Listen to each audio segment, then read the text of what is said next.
Hi. So yesterday I posted, a little graphic which said that don't sort of shield your children from, you know, breaking down or failing. Instead, shield them from the belief that that pain or that disappointment is going to break them or crumble them. And while, I'm sure all of you understand that, what is also important is how do you do that? When your child is disappointed in something, let's say they were making lego castle, for example, or a lego toy, and they were almost there and it broke, right? Or they were preparing for some sort of presentation in class and it didn't work through. Or for older children, they are preparing for exams and they didn't get through. What do you do? Now, what happens here is that, as adults, I'm sure that we understand that disappointment is a part of life. But children are still sort of gearing up. They're still trying to understand that, okay, if I put in my 100%, 50% of the times or 20% of the times, I may not succeed because somebody else has done better, or there are other factors. There could be so many things, right? So how do you respond in that moment kind of becomes critical, because that response is going to what is going to wire their inner voice. And fortunately or unfortunately, whenever we are dealing with something in life, in adult life, it's our inner voice which will make or break us. It's not the situation, it's not what we do, it's the belief that can we do it. So how do you do it? First of all, your step number one is going to be to listen and validate it.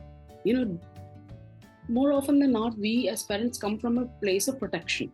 We don't want to see our children hurt, and therefore, no, it's not like that, don't think like that, something's going to be better tomorrow, right? While it comes from a good place, it makes the child feel that his or her feeling, that disappointment is not valid. And that's not true. It is valid. And you know that. You're just trying to protect.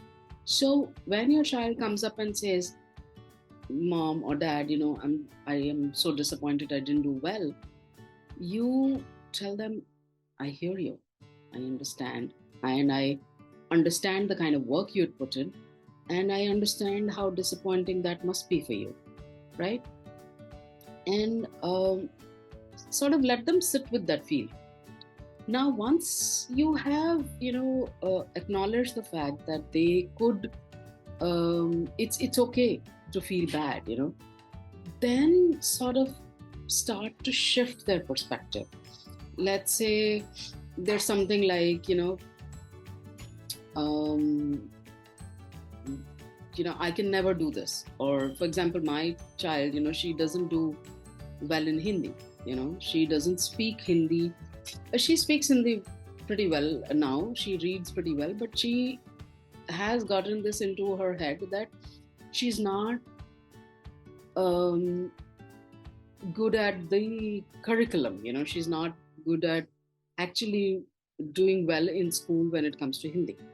So me saying that, no, it's not like that, you can do well and all of that, that will not make a difference. What is important is that I validate that, yes, you are probably at an amateur level when it comes to Hindi right now, but you just got to work hard. The moment you start working hard, you will get better. Another way could be that ask them for, a solution. Once you've given that perspective, so step number one is you listen and validate them, right? Don't negate that feeling from a place of protection.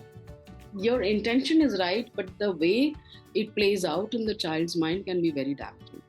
So you've validated the feeling. Now you sort of provide a perspective that, okay, this is not turning out too well, but is this the end of your successful career, or is this the end of your successful school life, or fourth grade or eighth grade or whatever, once you've done that, then sort of start involve them in finding solutions, right? In trying to find that what can we do better? How can we improve? Do you want to improve in the first place? Maybe they don't want to, right? And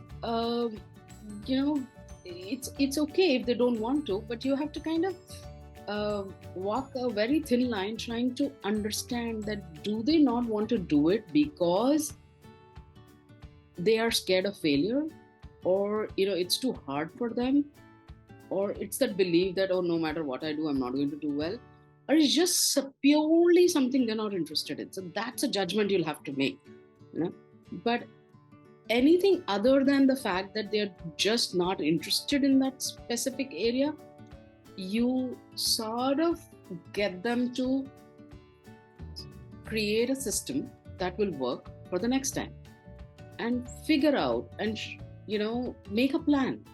Get them into the habit of making a plan. That we make a plan, and one of my very dear mentors always says that make a plan, stick to the plan. If the plan doesn't work, change the plan. Don't change your destination. It just says that this is not working. Let's try plan B or D or Z. Who knows what's going to work?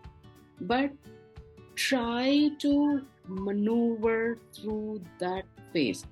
And what this will do is, I'm sure in a kid's life of, let's say, 15, 20 years, while they are seeking this kind of support from you, or maybe younger, I don't know, maybe by 10 or 12, they probably will not sort of, listen to you so much. But not listen in the sense that, they will probably not come to you for solution. They'll probably figure it out on their own.